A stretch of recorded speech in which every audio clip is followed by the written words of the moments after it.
Bom dia. Eu tô cansado, é isso. Quando eu tô cansado eu troco tudo. Então hoje, se eu trocar os nomes aqui, vocês me dão uma paciência. O Itamar não deixa eu dormir, gente, esse homem não para de falar um minuto. Cadê ele? Graças a Deus, né? Irmãos, vamos abrir a nossa Bíblia em Hebreus capítulo 6. Hebreus 6.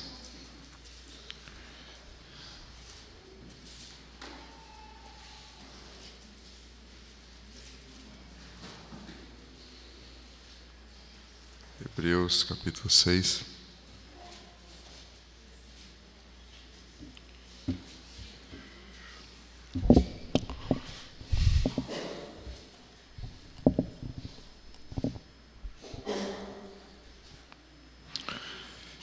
A gente poderia ler um pouquinho antes, acho que talvez é interessante.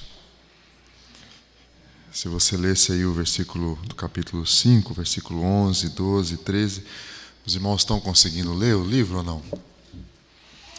Esse capítulo 5, versículo 11, 12, 13 e 14 tem tudo a ver com o capítulo 6.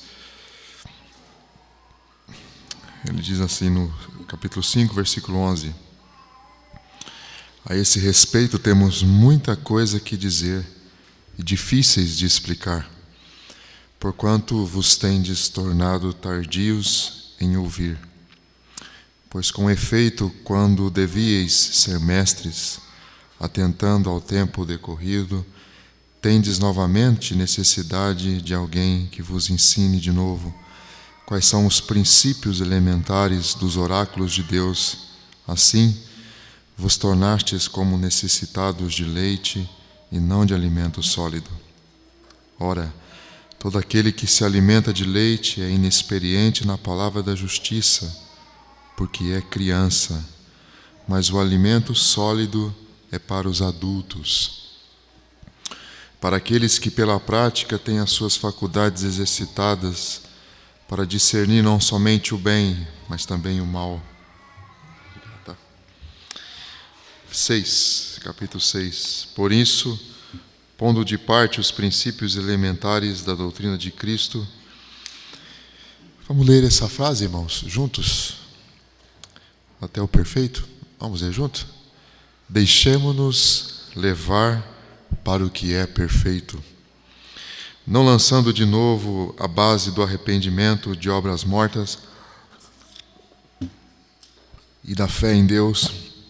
Arrependimento de obras mortas, ele está se tratando do arrependimento inicial da fé cristã, e da fé em Deus também é esse período inicial da fé cristã. O ensino de batismo e da imposição de mãos também é algo inicial, da ressurreição dos mortos também, e do juízo eterno. Tudo isso aqui são ensinamentos que são dados no início da fé cristã.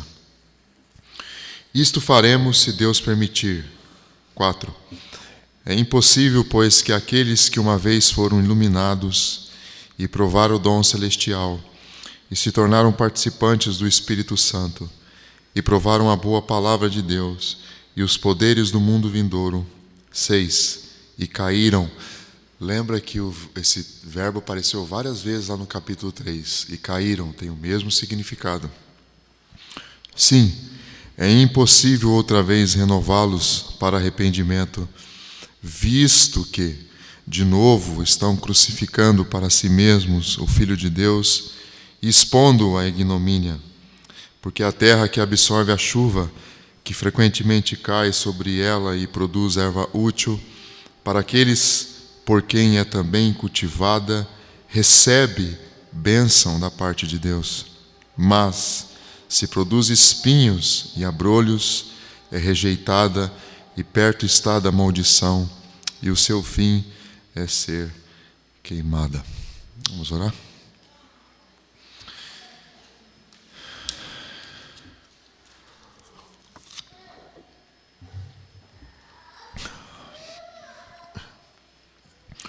Senhor, mais uma vez nós suplicamos a Tua graça no partilhar da Tua palavra. Pedimos que o Senhor nos dê graça aqui para partilhar a Tua palavra e que o Senhor dê graça aos irmãos e às irmãs no ouvir a Tua palavra. Como foi orado já, como foi suplicado a Ti, esse é o nosso desejo, Senhor, ouvir a Tua voz. Nós não estamos aqui atrás de uma palavra de um homem, mas nós estamos desejosos, Senhor, de ouvir a voz do Teu Espírito Santo, porque só Tu tens as palavras de vida eterna, mais ninguém. Só o Senhor tem as palavras que edificam o nosso espírito. E o que nós levamos muitos e muitos e muitos anos tentando fazer, o Senhor é poderoso para fazer num estalar de dedos. Então nós suplicamos, Senhor, a Tua intervenção sobre nós nesta noite, como o nosso irmão orou. Nós somos dependentes de Ti, nós carecemos de Ti. O Senhor tem falado conosco através de muitas maneiras, o Senhor está falando conosco. Senhor, em nome de Jesus, nós suplicamos a Ti nesta noite. Fala mais um pouco conosco, Senhor. Ajuda-nos, sim. Ajuda-nos fisicamente, sim, no cansaço físico. Ajuda-nos.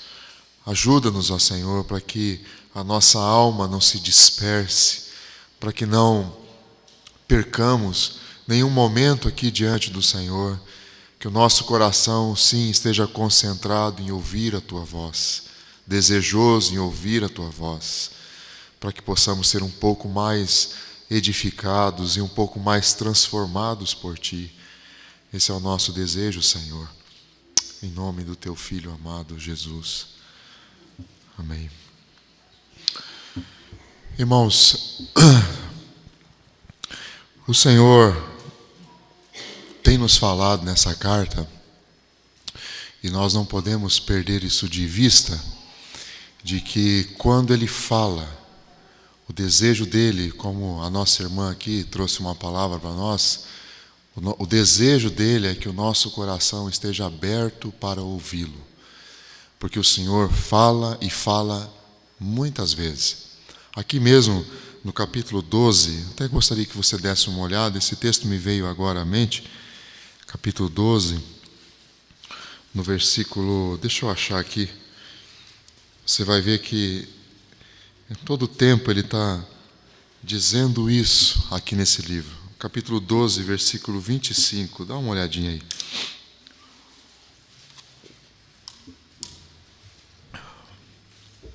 Tende cuidado, de novo, tende cuidado.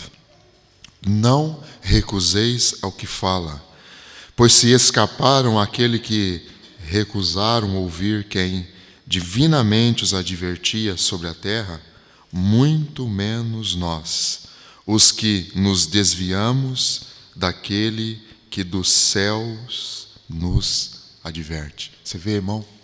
Quem fala? O Pai fala. O Filho fala e o Espírito Santo fala. O Pai falou tudo o que tinha para falar na pessoa do seu Filho. E hoje quem fala é o Espírito Santo ao nosso coração. E Ele está o tempo todo falando conosco. E a palavra dele é sempre essa: não recuseis, porque nós podemos recusar. E ele diz assim: pois se não escaparam, quem? Aquele povo do deserto. Lembra, irmão? Ele sempre está com esse povo na cabeça, porque esse povo é o grande exemplo para nós. Pois se não escaparam aqueles que recusaram ouvir quem? Olha só. Divinamente os advertia sobre a terra. Quem divinamente os advertia? Moisés. Moisés foi um homem usado por Deus para advertir aquele povo, mas aquele povo não ouvia. Onde estava o problema? Em Moisés? Eu acho que não. Onde está o problema? Com o Ricardo? Eu acho que não. Com o Itamar? Eu acho que não. Onde está o problema? Com a palavra? Eu acho que não. Onde está o problema? Sem dúvida alguma, o problema está no coração. Ali se encontra o grande problema. Se o nosso coração, como disse aos irmãos, não está sendo guardado e preservado através de um ouvir ao Senhor e dar a Ele o ouvido, ficará muito difícil de nós ouvirmos, de fato e de verdade, o Senhor, porque nós vamos ter que contar com a misericórdia dEle, né? Porque se o Senhor fala, irmão, e você não ouve, você vai ter que contar com a misericórdia dEle para Ele falar de novo, porque você pode saber, irmão, que Ele pode não falar de novo com você. Irmão, nosso Deus não joga pérolas aos porcos. Se Ele advertiu para nós não fazermos isso, é porque Ele não faz. Então, se Ele fala e você não aproveita aquela oportunidade, escute bem, irmão. Escute muito bem isso. Você vai ter que contar com a misericórdia dEle para Ele falar de novo com você. Porque Ele pode não falar de novo com você naquele assunto e entregar você ao seu coração. Sabe, irmão, a pior coisa que pode acontecer nessa vida é o Senhor nos entregar o nosso coração. Porque nos entregando ao nosso coração, nós estamos entregues a nós mesmos, e não tem pior juízo do que esse, do que Deus nos entregar a nós. É por isso que Tiago diz assim, no capítulo 1, ele fala assim, que quando o Senhor fala, ele diz que nós temos que nos agarrar a esta palavra. Tiago capítulo 1 fala isso, versículo 21. Agarre a essa palavra, porque ela é poderosa para salvar. Esse é o termo que ele usa. Para salvar as vossas almas. Ora, a gente já não foi salvo? Você já não foi salvo? Eu já fui salvo. Nós já fomos salvos. Então por que Tiago diz isso? Que esta palavra é poderosa para salvar a nossa alma. Porque uma coisa é ser salvo em nosso espírito, regenerados lá no espírito. Outra coisa, bem diferente, é nós sermos salvos na nossa alma. Sim, irmão, não dá para a gente separar, a gente não consegue fazer isso. Só tem um que consegue fazer isso, o Senhor. O Senhor, pela sua palavra, está escrito aqui, Ele é capaz de separar alma de espírito. Ele tem que fazer isso, irmão. Escute bem, o Senhor tem que separar a alma do espírito para poder trabalhar. É isso que a palavra de Deus faz, ela divide, ela bota a alma de um lado e ela bota o espírito do outro. Porque o trabalhar de Deus na vida de um homem, de uma mulher que nasceu de novo, não é mais no espírito, é na alma. A alma tem que ser transformada. E para que essa alma tenha que ser transformada, começa no ouvir. Vai para o arrependimento, então essa alma vai sendo trabalhada, vai sendo transformada, e a sua vida vai sendo ganha, e você vai crescendo em amadurecimento. Então, no capítulo 6, ele chega no ápice. Talvez esse seja o texto mais difícil de interpretar. Ele está no momento mais, vamos dizer assim, ele vem falando, ele vem subindo, chegou no momento ápice. Quando ele diz assim, deixemo-nos levar por aquilo que é perfeito. É uma tremenda exortação. Grave algo no seu coração. Eu não sei se você vai lembrar, mas eu falei isso para os irmãos a outra vez que eu estive. Eu me lembro. Não lembro de tudo que eu falei, mas de algumas coisas eu lembro. Eu disse para os irmãos que a palavra parácletos, que nós conhecemos em João capítulo 15, João capítulo 16, João capítulo 14, que foi traduzida ali por consolador. No original grego, ela pode ser traduzida por 6 palavras. São 6 palavras que poderiam ser traduzidas ali. João Ferreira de Almeida escolheu a palavra consolador. Sim, o Espírito Santo é um consolador. Mas há uma outra palavra que poderia ser colocada ali. É a palavra exortador. Sabe o que é exortador? É essa palavra. Aquele que pega pela mão e que deseja conduzir o filho para um determinado alvo. Essa é a ideia que está por detrás aqui. O exortador, o que pega pela mão e que quer levar aquela pessoa para um determinado objetivo. É isso que está por detrás desse texto que nós lemos. E é isso que ele faz o tempo todo. Ele está o tempo todo exortando você. Exortando, exortando, exortando. Ele é aquele que exorta a sua igreja o tempo todo. Por quê? Porque ele sabe que nós, sem exortação, ficamos comprometidos. Grave isso no seu coração. Pega, por exemplo, aquelas 7 igrejas da Ásia. Conhece aquelas 7 igrejas do livro de Apocalipse? Quem fundou aquelas 7 igrejas da Ásia? Você sabe que foi o apóstolo Paulo que fundou aquelas igrejas, junto com toda aquela equipe de missionários que ele montou. Aquelas 7 igrejas foram fundadas pelo apóstolo Paulo. Quando Paulo está terminando o seu ministério, como é que está as 7 igrejas da Ásia? Você sabe? Está lá na carta de Paulo aos Timóteos. Timóteo, quando ele escreve para Timóteo, diz assim: Timóteo, meu filho, venha logo, porque está frio. Passa em Troade, pega a capa e os pergaminhos, traz para mim. Ele estava numa masmorra, um lugar gelado, uma prisão romana. A pior parte da prisão romana era a masmorra, porque a prisão romana tinha às vezes uma casinha que eles deixavam os presos, às vezes uma masmorra. Paulo estava numa masmorra, um lugar muito frio, e naquela região de Roma, no período do inverno, é muito frio mesmo. Ele disse: Timóteo, venha logo, porque senão ele vai morrer de frio. E aí ele diz assim: porque todos da Ásia me abandonaram. O que você acha disso? O que você pensa sobre isso? Quem são os todos da Ásia que me abandonou, diz Paulo? Os irmãos e as irmãs que ele mesmo gerou em Cristo Jesus. 30 anos depois de Paulo morrer, João escreve as cartas às 7 igrejas. 90 anos, já velhinho. O estado era de total decadência. Você acha que nós estamos imunes a essa decadência? Eu acho que não. João escreve para 7 igrejas. Das 7 igrejas, 5 estão totalmente apostatadas da fé. Você já imaginou isso, irmão? O que é isso?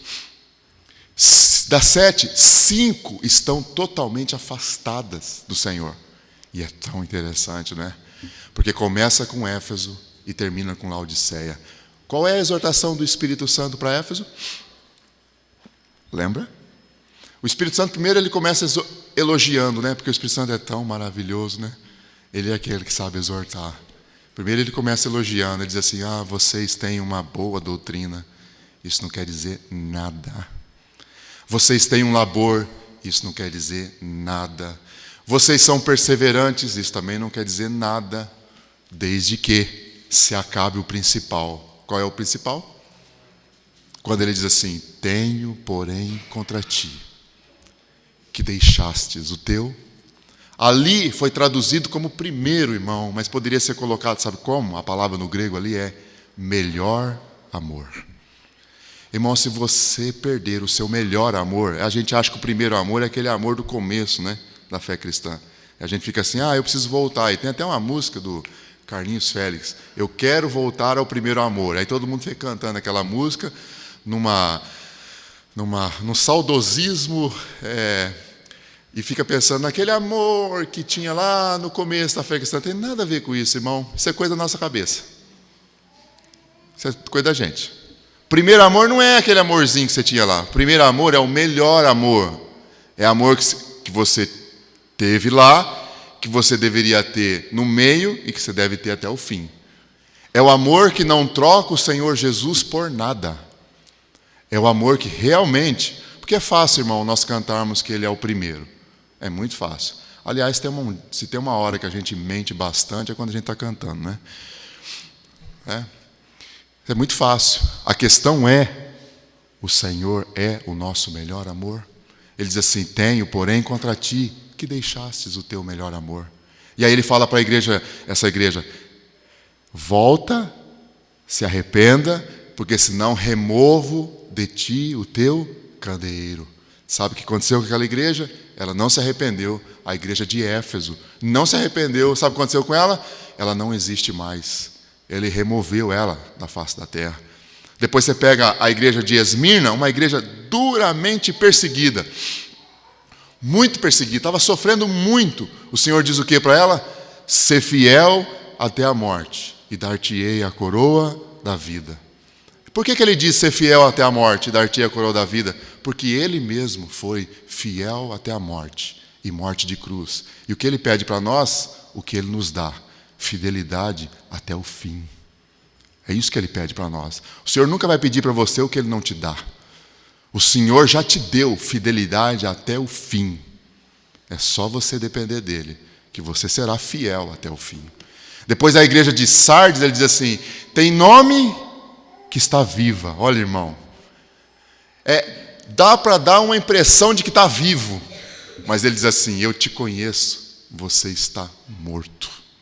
Até a igreja de Filadélfia, uma igreja maravilhosa, a única igreja das 7 igrejas que ele diz assim: vocês todos são vencedores. Uma palavra importante no livro de Apocalipse, os vencedores. A igreja toda é chamada de vencedores. Mas até aquela igreja ele diz: sejam perseverantes. E Filadélfia? A única coisa de bom em Filadélfia era a opinião que ela tinha de si mesma. Mas até essa era falsa. Porque ela se achava rica. Laodiceia, obrigado. Vou precisar de ajuda que eu estou cansado.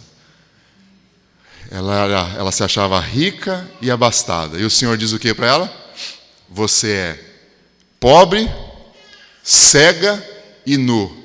Recomendo que de mim compres, porque tem um preço, irmão. Tem um preço, sim. Para ser salvo não tem preço nenhum. Nós somos salvos pelo preço do sangue de Jesus Cristo. Agora, quer crescer? Tem preço, irmão. Para crescer na fé, tem preço. Ele diz: recomendo que de mim compres colírio para pingar nos teus olhos. Porque o nosso grande problema é que a gente não enxerga a nossa realidade. A gente vive, irmão, literalmente uma porcaria de vida e acha que está bom.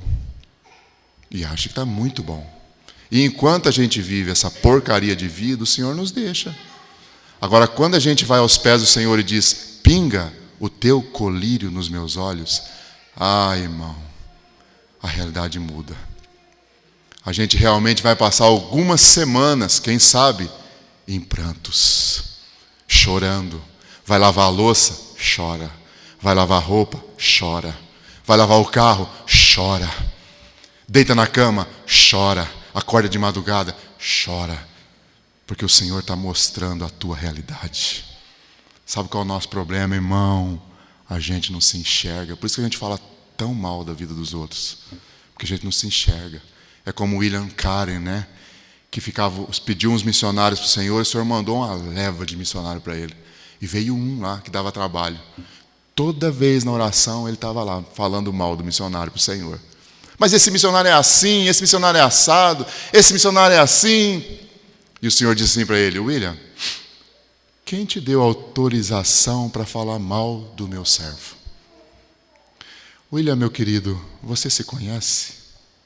Como você pode estar falando do meu servo? Você se conhece? William, meu querido, vai se olhar no espelho. Você sabe que existe um espelho, irmão? Você sabia que na fé tem um espelho? Está na Bíblia. Onde está isso? Você sabia que está na Bíblia? Perguntinha bíblica. Aonde na Bíblia está o espelho? Vai ganhar um bombom. Cadê aqueles bombonzinhos? Ou pode ser o bombom meu, né? Bom, muito bom, né? Sabe onde está, irmão? Tiago, capítulo 2. A palavra de Deus é o espelho. Quer se ver? Aqui, ó. Aqui você se vê. Muito bem. E o Senhor falou para ele: William, vai se ver. Começa a agradecer pelo meu filho, William. E aí ele começou a agradecer pelo filho do Senhor. Uma semana depois, aquele homem chegou para ele e falou: William, estou voltando para a Inglaterra. Ele falou: por quê? Porque eu estou com uma sensação que eu estou atrapalhando vocês. Quem colocou essa sensação nele? Quem, irmão? O nosso Senhor. O William se colocou diante do nosso Senhor, o Senhor operou a obra. É assim que faz. Quando nós estamos nos vendo diante do Senhor, a nossa oração sempre é: Senhor, tem misericórdia de mim, trabalha a minha vida. É isso que acontece. E quando essa igreja, a igreja de Laodiceia, estava lá se achando a toda, não é? A toda, e o Senhor disse para ela: compra de mim colírio, eu tenho que pingar nos teus olhos colírio. Você precisa de roupa, você está nu. Você está nu, você precisa de roupa, não está se vendo. Mas eu posso te mostrar o que você está vivendo. O Senhor pode, irmão, é só nós pedirmos. Você sabe qual é o nosso problema? A gente não faz pergunta para Jesus. Se tem uma coisa que Jesus gosta de fazer, é responder às nossas perguntas. Vou te dar uma tarefinha, irmã e irmão. Pergunta para Jesus o que ele acha da tua vida, que ele vai te responder. Mas vai preparado, irmã e irmão.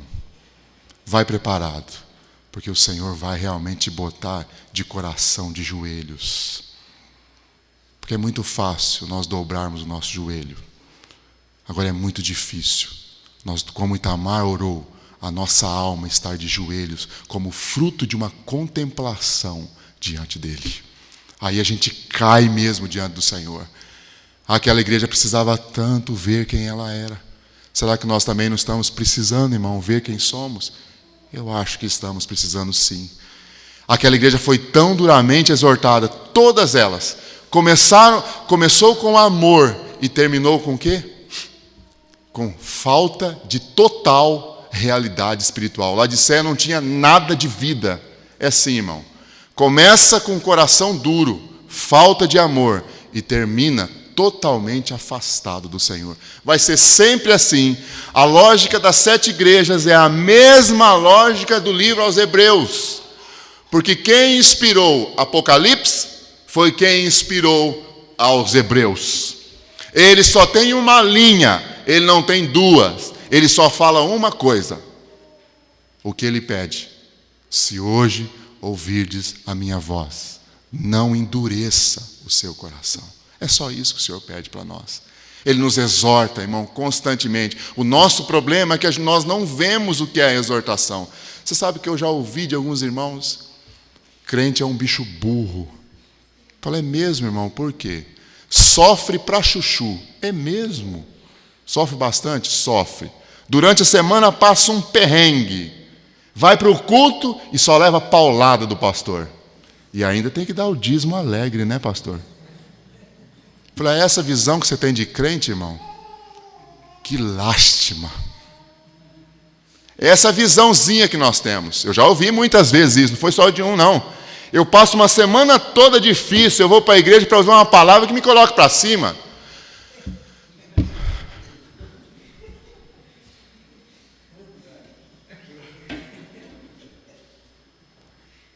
Ah, irmão, você acha que nós precisamos de uma palavrinha que nos coloca para cima? Você precisa morrer, sua praga.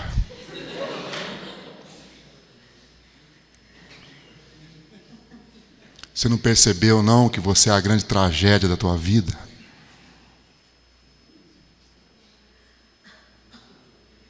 Você não percebeu, não, que você é o que causa tanto problema dentro da tua casa? Você não percebeu ainda? O que precisa mais? Será que eu preciso dar uma piroleta aqui, irmão? Para você ouvir a voz do Espírito que está falando com você? Ô irmão, até quando o chicote de Deus vai ter que estar no teu lombo? Sim, irmão, porque Ele é o pastor, só que Ele não é só de cajado. Ele tem vara também. Se o cajado não entra, irmão, Ele bate com a vara. Porque Ele nos ama, irmão.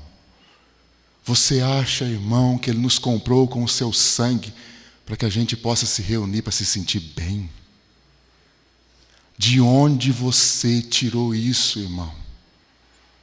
De onde nós tiramos essa besteira de que nós temos que nos sentir bem na reunião? De onde foi isso? Sabe de onde vem isso? De um pregador de muitos anos, de milhares e de milhares de anos. Sabe qual é o nome dele? Satanás. É ele quem tem nos ensinado isso, de que a gente tem que vir para a reunião para se sentir bem. Pastor tem que ser um palhaço de circo para fazer o povo rir. De onde nós tiramos isso? Não é do nosso Senhor.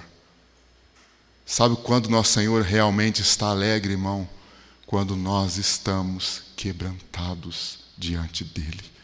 Hoje pela manhã, realmente, foi um momento tão precioso de nos quebrantarmos diante do Senhor. Ah, se nós tivéssemos muitas e muitas e muitas reuniões assim. Como nós íamos crescer, não é, irmãos? Como nós íamos crescer bastante de arrependimento e arrependimento e arrependimento. O ímpio entraria no nosso meio e ele falaria, sabe o que ele falaria? Deus está no meio deles. Não é isso que falou Paulo? Que quando o ímpio entrasse no nosso meio, Paulo disse, quando a presença de Deus for tão palpável no meio de vocês, o ímpio entrará no meio de vocês e ele estará como que pelado na presença de vocês. A sensação dele vai ser, eu estou nu no meio desse povo, porque Deus está no meio deles. E quando Deus está no meio do seu povo, o seu povo se vê. O seu povo diz como Isaías, ai de mim! Como a nossa irmã aqui falou, não sei qual foi a irmã que estava trazendo uma palavra a nós, ela disse, sou Deus santo, santo, santo. Quando nós contemplamos a sua santidade, é automático, irmão. Não é quando você contempla a santidade de Deus, que sentimento maravilhoso! Que isso? Quando nós contemplamos a santidade de Deus, nós falamos, ai de mim, que sou um homem de impuros lábios, meus olhos têm contemplado o Rei, vou morrer. Porque é isso que nós merecemos diante dele, a morte. Quando nós contemplamos o Senhor, o nosso sentimento é esse, ai de mim, Senhor, ai de mim, todos nós, ao contemplarmos o Senhor. Esse é o desejo do Espírito Santo. Essa é uma reunião espiritual. Reunião espiritual não é onde todo mundo está aí, né? Dançando, porque hoje é que a gente liga na internet, você tem aqueles cultos, né, que você vê na internet, e aquele povo tudo dançando, tudo pulando, aquela coisa. Irmão, não se empolgue com essas coisas, a questão não é emocional. A questão não é emocional, a questão é espiritual. É no Espírito. Nós temos que sair daqui de dentro dessa reunião com um sentimento no nosso coração, e esse sentimento é espiritual. Deus falou comigo. E não, eu senti um arrepio, eu me senti bem. Não, Deus falou comigo. Quero mudar de vida. Por que Deus aprecia tanto o arrependimento, como falei hoje pela manhã? Sabe por quê? Porque como que Deus pode nos dar um padrão novo se nós não abandonamos o velho? Como que Deus pode me dar um jeito novo de conversar se eu não abandono o velho? Como que Deus pode me dar um jeito novo de sentir se eu não abandono o velho? Como que Deus pode me dar um jeito novo de me relacionar com a minha esposa se eu não abandono o velho? Como que Deus pode me dar um jeito novo de lidar com o dinheiro se eu não abandono o velho? Deus não pode me dar um padrão novo se eu não deixo o velho. E para deixar o velho é um processo na presença dele voluntário, porque Deus não passa por cima de nós. Deus poderia fazer assim, agora você vai me obedecer. Como às vezes nós fazemos com nossos filhos. Vai ou não vai me obedecer? E a criança, né, já sabe que o negócio ali vai ter problema mais tarde. Aquele objeto tão maravilhoso, né? Aquela varinha. Criança já liga, porque criança tem memória na bunda, né? Então ela já liga aquela coisa, já vem na voz, vai ter problema. Mas Deus não faz assim.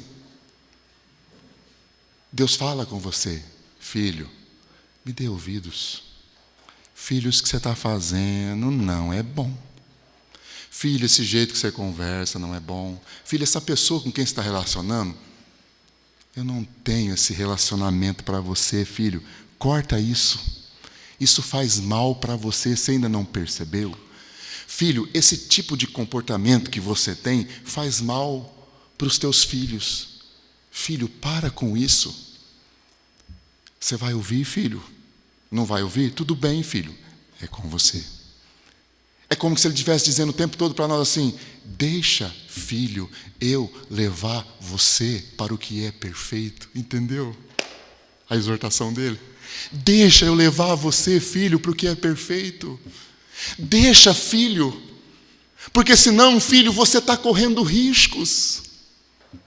Irmão, os irmãos aos hebreus estavam correndo riscos. Estava assim, ele sabia. Quando ele escreveu a carta aos hebreus, ele sabia que os irmãos hebreus estavam correndo risco. Por isso ele inspirou aquele homem ou aquela mulher para escrever a carta aos Hebreus, porque ele sabia o que ia acontecer lá na frente, e de fato aconteceu. Aqueles irmãos queridos nossos se misturaram e começaram a viver uma vida sem realidade espiritual. Ele sabia disso, não deram ouvidos para ele. E será que só os irmãos lá em Hebreus estão correndo risco? Eu acho que não. Porque em Mateus capítulo 24 o Senhor diz assim: por aumentar a iniquidade, o amor de quase todos se esfriará. Se esfriará ou se esfriarão? Em português acho que se esfriarão ou se esfriará? Mateus 24, 12, né? Deixa eu ler lá. Mateus 24, 12. E por se multiplicar, quer abrir lá? Abre lá, Mateus 24, 12. Depois você coloca o marca-página em Hebreus. Hoje tem um bolo do Dia dos Pais, né? Então eu não vou. Já são 9h16. Já foi o meu tempo, hein?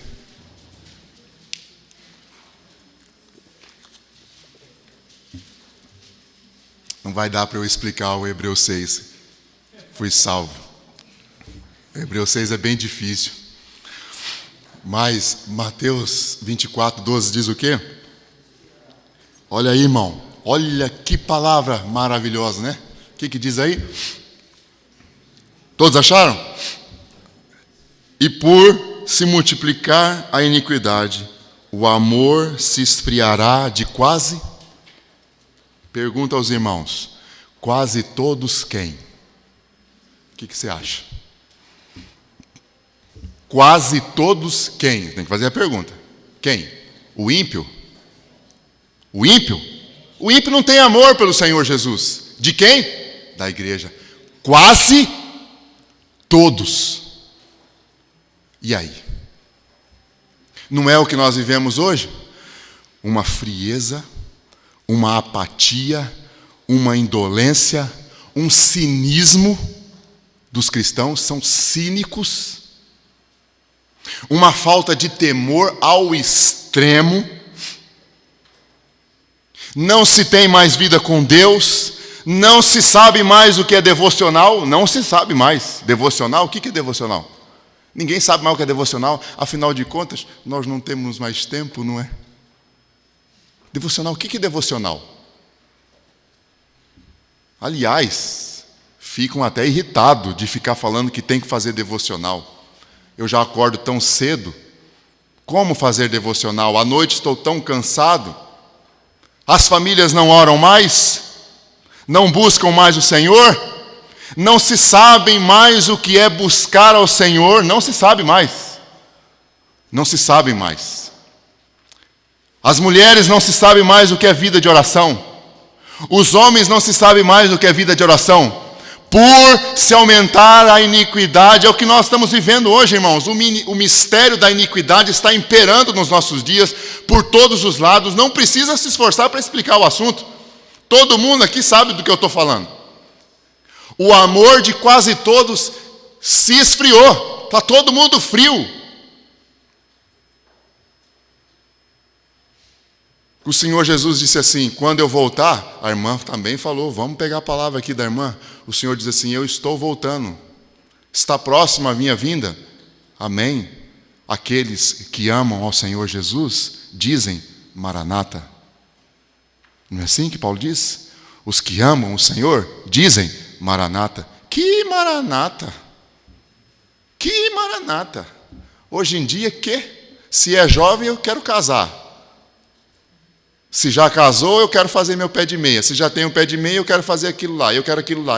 Vir? Para quê? Eu quero conquistar. Eu tenho muita coisa para conquistar. O amor de quase todos tem se esfriado. E o Senhor disse assim, quando voltar o Filho do Homem, vai achar fé na terra? A fé é de quem, irmão? A fé é do ímpio? Não. Paulo diz em Tito, capítulo 1, versículo 1. Você não precisa nem ter trabalho, é lá o primeiro versículo. Diz assim, ó, a fé é dos eleitos. Se você não crê na eleição, o problema é teu. A fé é dos eleitos. E de quem está falando então? O Senhor vai achar fé em quem? Nos eleitos. Olha, irmão, que solene palavra do Senhor para nós. O que você acha disso? Aí Paulo explica, 1 Timóteo capítulo 4, versículo 1. E o Espírito afirma expressamente que nos últimos dias muitos se apostatarão da fé. Qual o motivo, Paulo?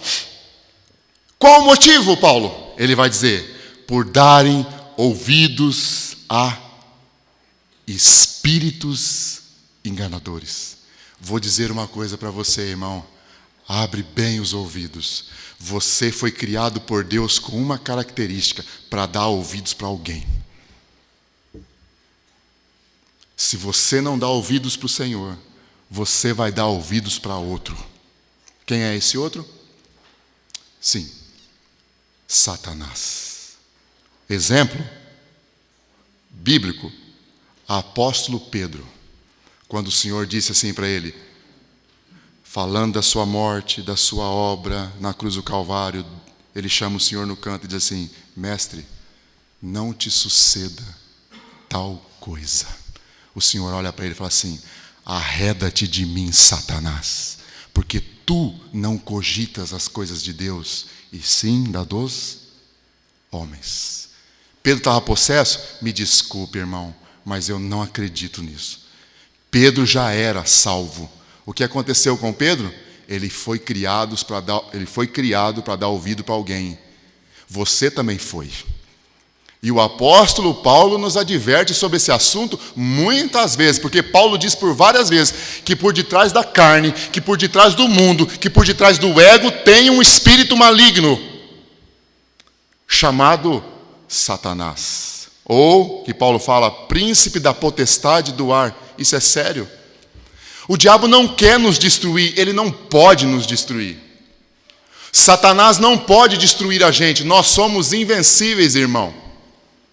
Você sabia disso? Nós somos o povo que não pode ser destruído. Por quê? Porque nós somos o corpo de Cristo. Cristo é invencível. Se a cabeça é invencível, o corpo também é invencível. Nós não podemos ser destruídos, nunca. Essa é a mensagem do livro de Atos dos Apóstolos. A igreja não pode ser destruída. Mas, aos hebreus fala uma outra coisa. Ele diz que esta igreja que não pode ser destruída, pode ser usada pelo diabo. Porque o diabo quer nos usar. Para quê? Ele tem um propósito. Destruir. Não a gente, mas o testemunho de Deus nessa terra.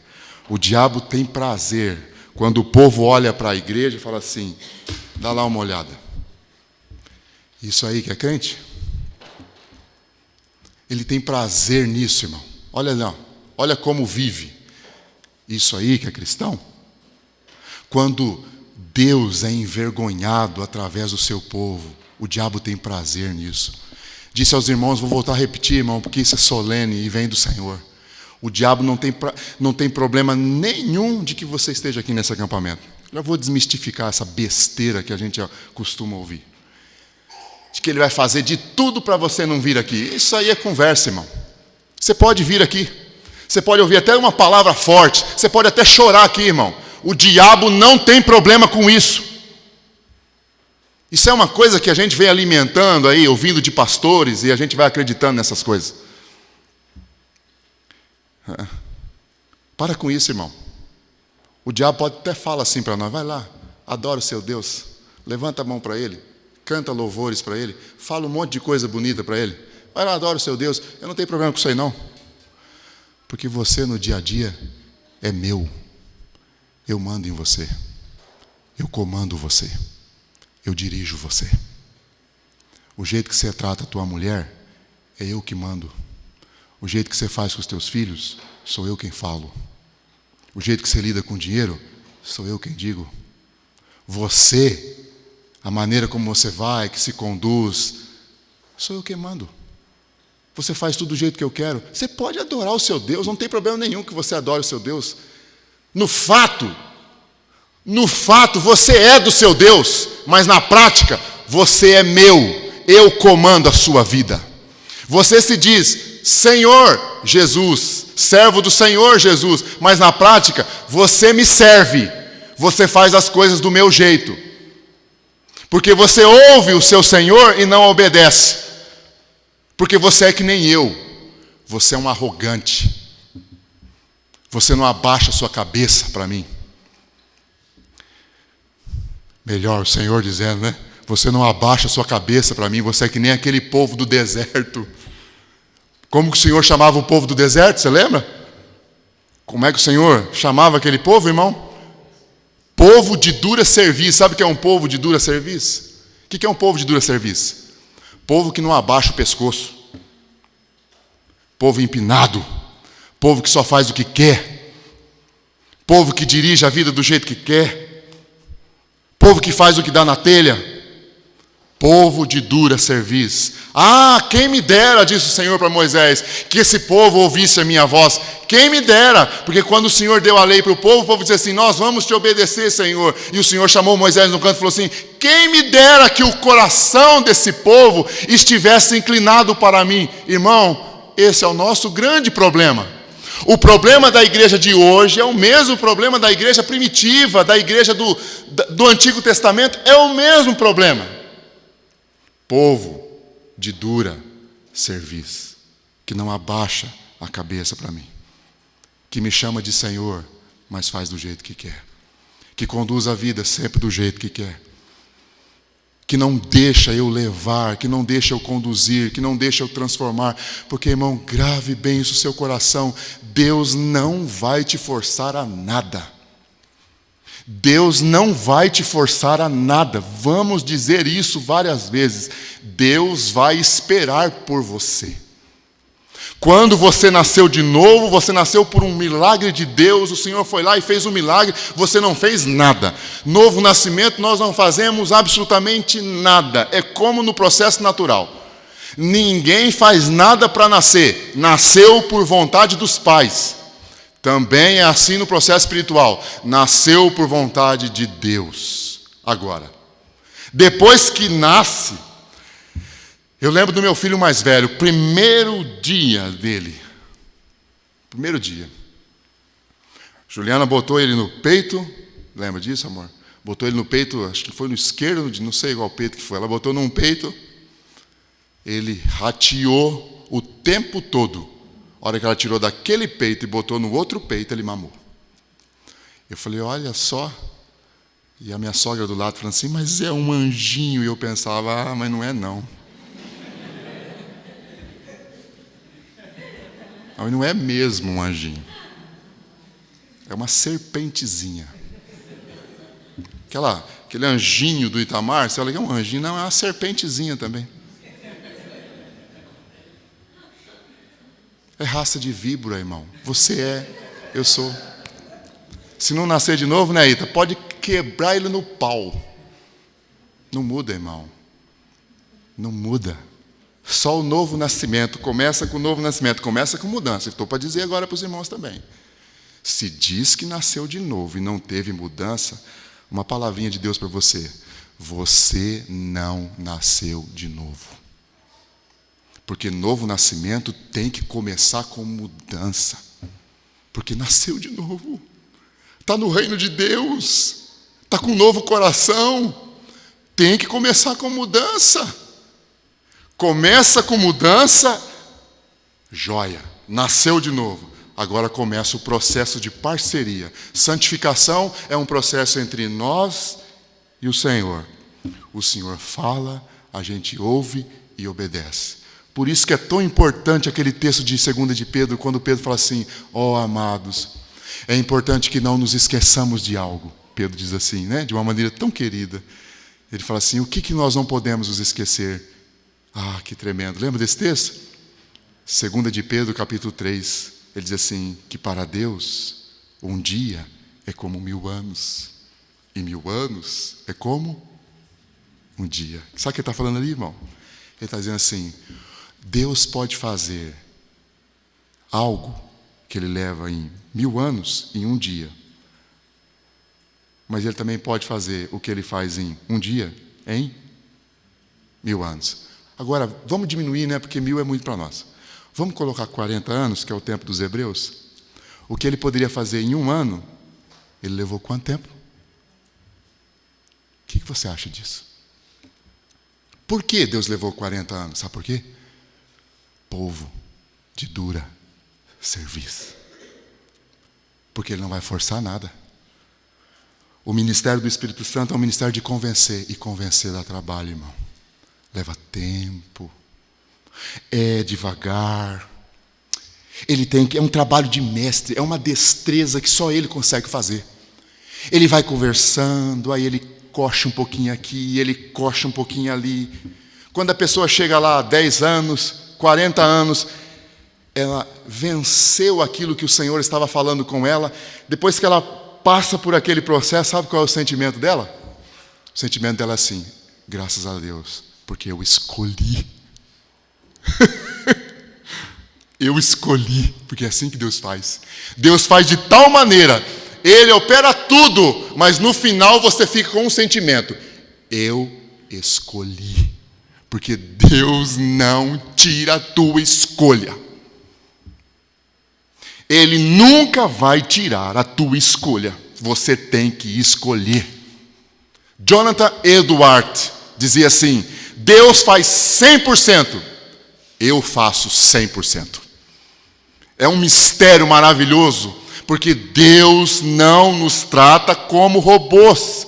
Você tem que escolher. Você não quer? Ele diz assim: tudo bem, eu espero por você.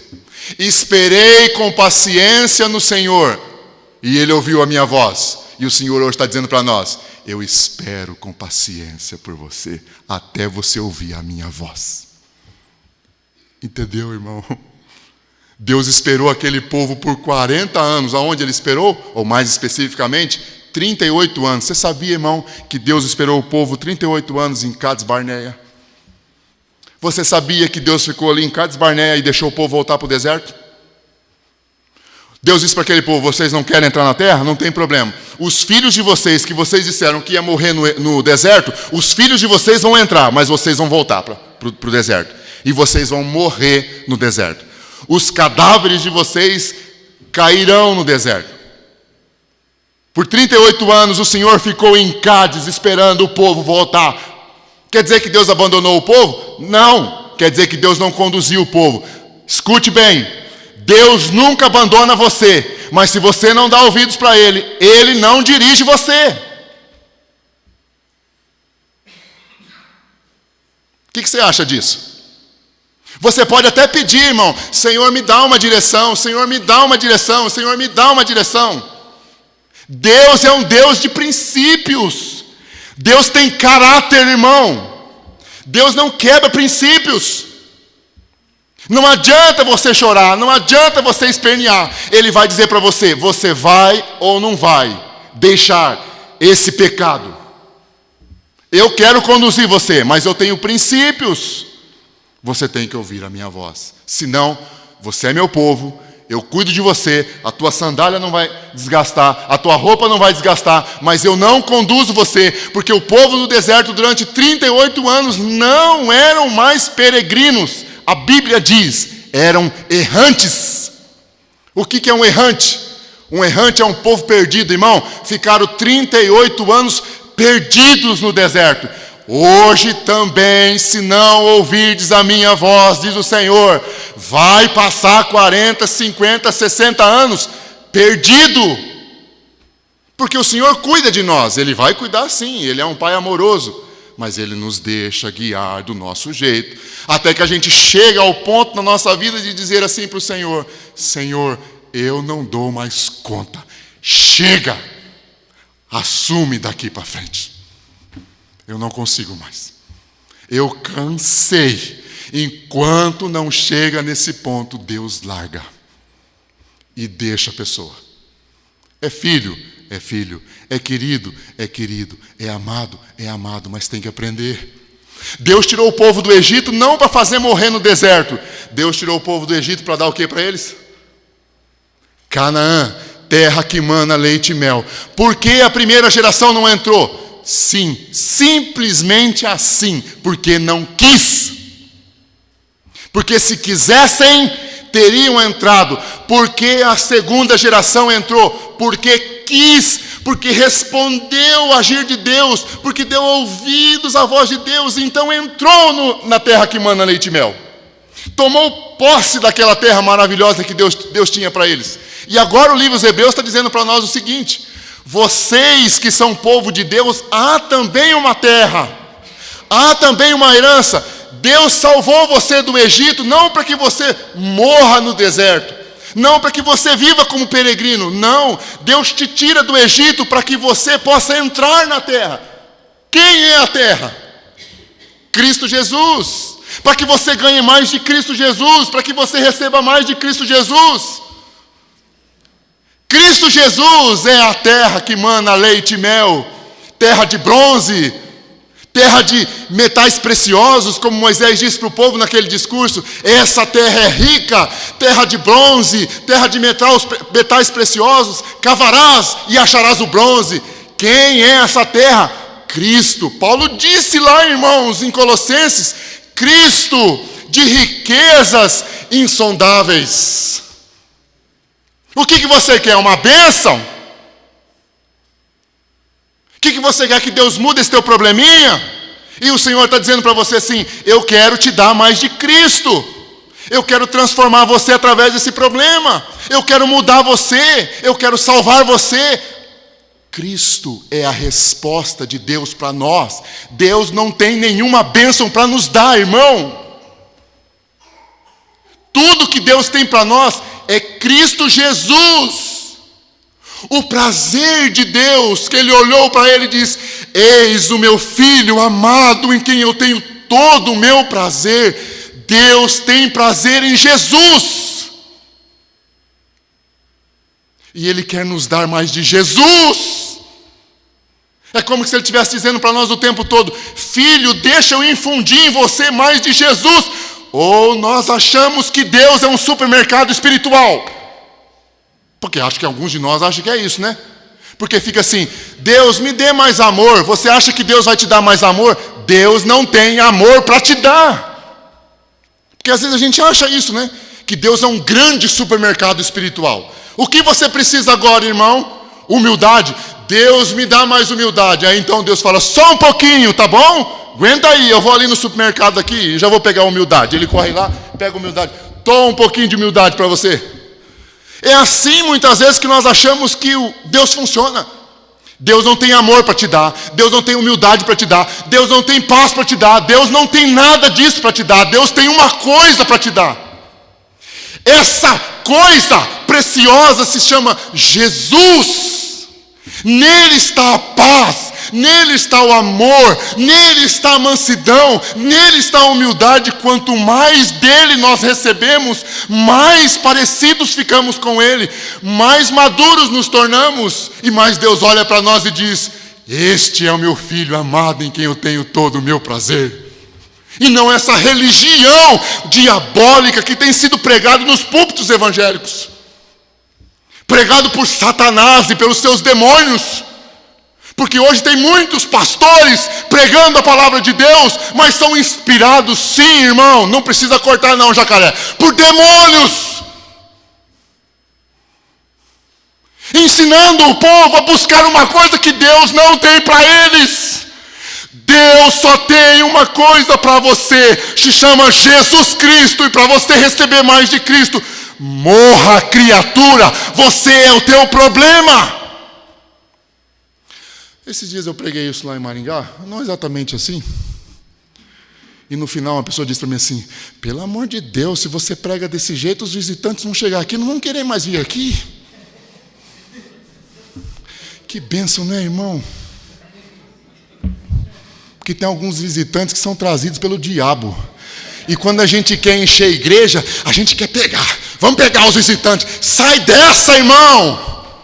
Deus acrescenta para nós quando nós somos fiéis à sua palavra. Nós não precisamos sair à caça. Nós temos que cuidar de sermos zelosos e fiéis ao nosso Deus.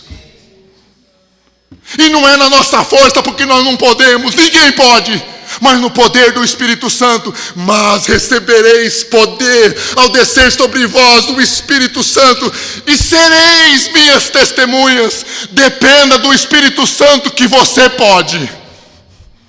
Ninguém pode, mas na força do Espírito nós podemos. E se nós nos entregamos ao Espírito Santo, Ele nos dá mais amor. Qual é o caráter de Cristo? Gálatas 5:22. Qual é o fruto? Vamos terminar com isso? Eu não vou explicar. Se depois você quiser saber um pouco sobre a minha visão de Hebreus 6, eu posso compartilhar, a gente senta, eu te explico. Mas vamos terminar com esse texto? Gálatas 5, versículo 22. O caráter bendito do nosso Senhor Jesus Cristo. Rico caráter. Irmão, eu preciso tanto desse caráter do Senhor. E você?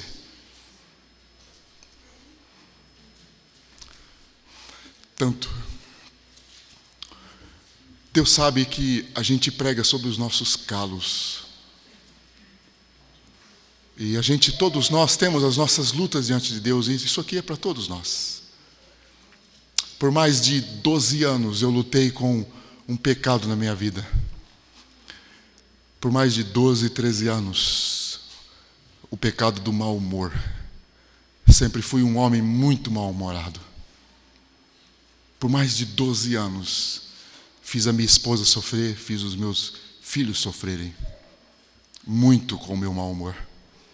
Chegava em casa, ela olhava para mim e falava assim: meu Deus, já chegou com a nuvem preta? Eu vivia mal-humorado, vivia bicudo. Eu sei que tem alguns homens aqui que têm esse problema também. Mau humor. Mulheres também, mulheres mal-humoradas. A vida parece um grande problema, né? Mas, irmãos, pela graça do nosso Senhor Jesus, eu tenho aprendido a viver não com bom humor, mas eu tenho aprendido a viver mais contente com o Senhor. Tem sido uma experiência maravilhosa para mim, mesmo no meio dos meus problemas, porque eu também tenho problema. Porque a ideia que a gente tem é que pastor não tem problema. Também temos problemas, temos lutas, dificuldades. Mas o Senhor tem me dado a graça de poder experimentar disso. De uma vitória sobre esse pecado. Qual é o teu pecado? Qual é o pecado que tenazmente assedia você? Vamos dizer assim, qual é? Irmão, como um irmão, esquece esse título, pastor, porque o supremo pastor é Cristo. Como um irmão seu, qual é o teu pecado? Irmã, qual é o teu pecado? Qual é a tua luta? O Senhor nos deu uma palavra. Eu só estou seguindo a palavra que Ele nos deu, porque eu sou servo, irmão. Eu quero obedecer a Ele. Ele deu uma palavra, eu não sei por quem foi aqui que falou, a irmã que estava orando e cantando. Também não me interessa saber. Não quero saber. Fica escondido mesmo. É bom que nem apareça. Aliás, nós seres humanos não podemos subir nem caixa de fósforo, que dirá nesse trem aqui. Ó. Porque a gente já fica meio, né? A gente é um bicho besta. Bicho besta. Mas qual é o teu pecado? O Senhor disse através dessa querida irmã que foi fiel a Ele: eu estou aqui para te libertar. O Senhor nos liberta, irmãos. E você não vai precisar nem gastar com psicólogo. O Senhor te liberta. Sim, o Senhor usa os psicólogos. Graças a Deus, a minha esposa é psicóloga.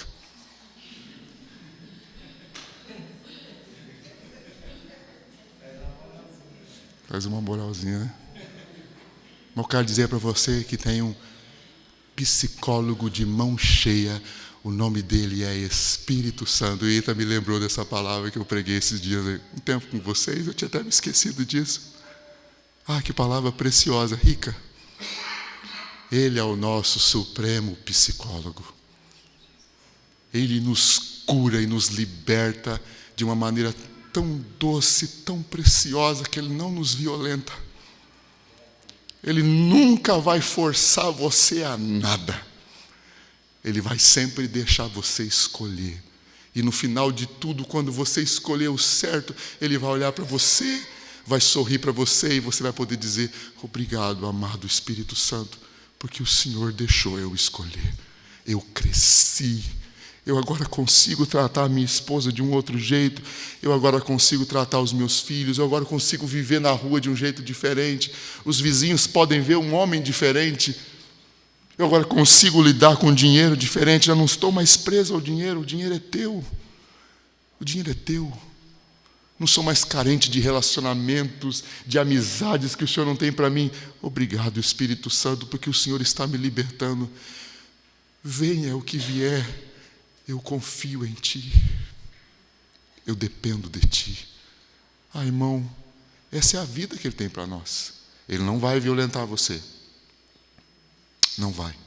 Ele espera uma resposta tua, e Ele está falando com você nessa noite. Falou através da nossa irmã, tem falado através do Itamar, tem falado através de mim. Se hoje ouvirdes a minha voz, filho, deixa eu levar você. Filho, eu quero levar você. Filho, me dê a sua mão, que eu vou conduzir você para aquilo que é perfeito.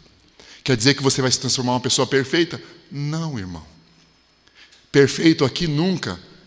Mas você vai se transformar numa pessoa cada vez mais madura. Porque quanto mais Ele vai nos aproximando, quanto mais Ele vai nos levando de Jesus Cristo, mais maduros e mais parecidos com Cristo nós vamos nos tornando. E que preciosidade é isso, não é? Porque no final desse texto que nós lemos, no final do texto que nós lemos de Hebreus capítulo 6, ele diz assim, ele usa 2 terrenos, lembra desse texto? Ok, deixa o Gálatas 5 e volta para Hebreus. No final do texto de Hebreus 6, ele diz algo tão precioso. Medita depois em Gálatas capítulo 5. O caráter do nosso Senhor Jesus Cristo é o fruto. E quando Deus nos dá o fruto, vem tudo junto. Deus não dá uma parte, não, vem tudo junto. É um fruto só. É um fruto só. Depois você medita lá. Mas vamos ver aqui, é o último versículo, quando ele diz assim, porque a terra que absorve a chuva, que frequentemente cai sobre ela e produz erva útil para aqueles por quem é também cultivada, recebe bênção da parte de Deus. Que texto, irmão, lindo. Porque sabe o que ele está dizendo? Ele está dizendo assim, no final de tudo, ele está dizendo assim, a vida que cresce em Deus é como se fosse uma terra. Lembra de hoje, da parábola da terra, coração como uma terra? Ele volta de novo a esse assunto. Ele diz assim, é como que esse coração fosse uma terra e a chuva cai sobre ela. A chuva é símbolo do Espírito Santo, nós sabemos disso. O Antigo Testamento nos fala que o Espírito é como chuva. Ele cai e essa terra absorve essa chuva. E aí diz assim, dessa terra cresce uma erva útil. Erva útil para quem? Erva útil em primeiro lugar para o agricultor. Quem é o agricultor? Jesus disse, o Pai é o agricultor.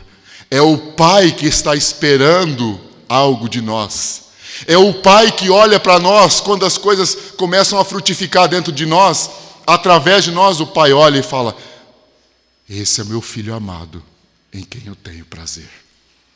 A erva útil é para o Pai. Só para o Pai? Não. O texto diz, para todos que se beneficiam dessa terra.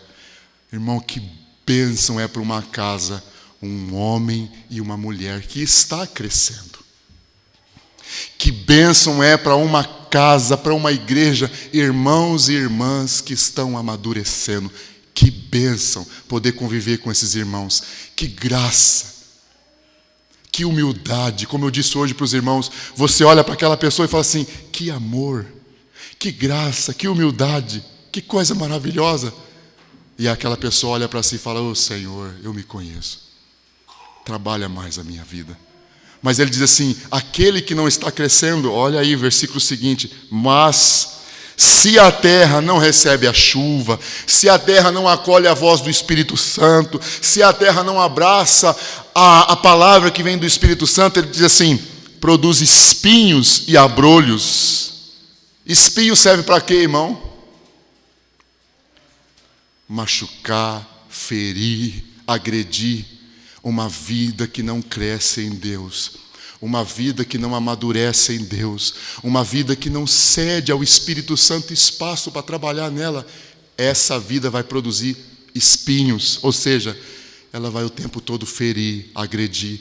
Ela será um promotor de traumas. Ela será um promotor de dor. Ela vai produzir isso, porque ela não está crescendo. Porque de nós, irmãos, de nós, só sai espinho. E aí ele diz o quê? Ele diz assim: é rejeitada e perto está da maldição, e o seu fim é ser queimada. Ele está falando do inferno? Não, irmão. Ele não está falando do inferno. Do que ele está falando? Ele está falando de um pai que disciplina os seus filhos. Porque uma terra, até esses dias eu estava estudando com a prova com meu filho de geografia, e a matéria era sobre terra. E estava dizendo que quando uma terra não é boa, eu não sabia disso, os agricultores botam fogo na terra, para a terra poder melhorar. E eu falei, olha só, que bênção, achei a interpretação aqui. O que Deus faz conosco? Quando nós não produzimos, quando nós não cooperamos com Ele, quando nós não frutificamos, o que Deus vai fazer conosco, irmão? Vai trazer fogo. Quer dizer que é o inferno? Não. Fogo aqui é o juízo disciplinador do seu Pai, que deseja nos purificar. Porque Deus Pai não quer filho rebelde.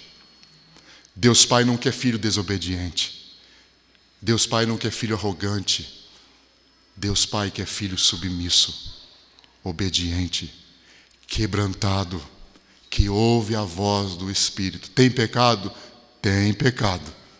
Mas quando o Senhor fala, ainda que leva-se um tempo para arrependimento, mas está ali diante do Senhor dizendo, Senhor, tira isso de mim. Senhor, me transforma. Senhor, me faça mais parecido com o teu Filho. Esse é o Filho que Deus Pai deseja ver em nós. Amém, amados irmãos? Que o Senhor possa encontrar essa terra no nosso coração.